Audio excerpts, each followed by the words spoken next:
Spoons Rattling back with another Sisters review, of course, for my upcoming painting video.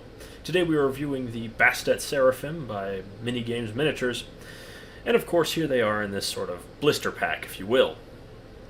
This does also include this sort of volleyball-themed Sisters miniature, but she's just filling in another spot in my video. Of course, here are the flight stands, which are looking as dainty as flight stands usually do. Then, of course, we also have the sort of arm bag, which just has a mix of various arms from this range, and then the bodies themselves, including the jetpacks, and the heads here, which it does include a very good variety of heads.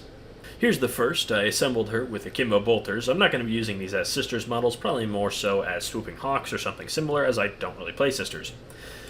Of course, the models here are a bit more exaggerated, I'll say, to keep it simple, but I really do quite like the design. The level of detail is very good, and I like the overall theming.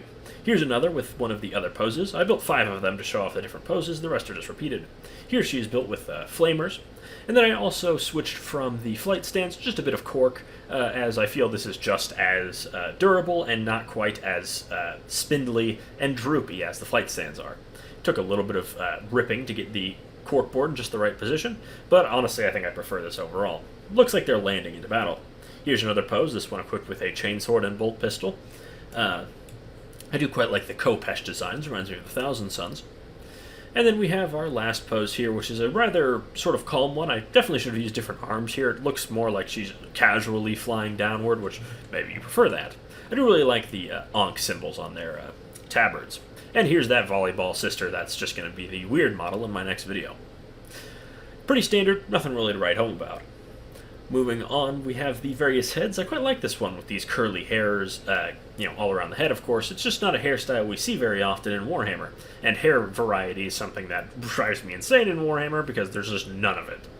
Here's one that looks more like a habit. We also have this, which is just kind of a standard bob cut you'd see on the sisters, but with these sort of jackal ears. Here's one with another sort of habit or headdress, if you will. And here's one with a blindfolded habit, which kind of gives off 2B kind of vibes from Near. And then here's just another head with the jackal head on it as well. I've been Spoons Rattling. I hope you enjoyed this video. Make sure to like, comment, and subscribe. See you all next time.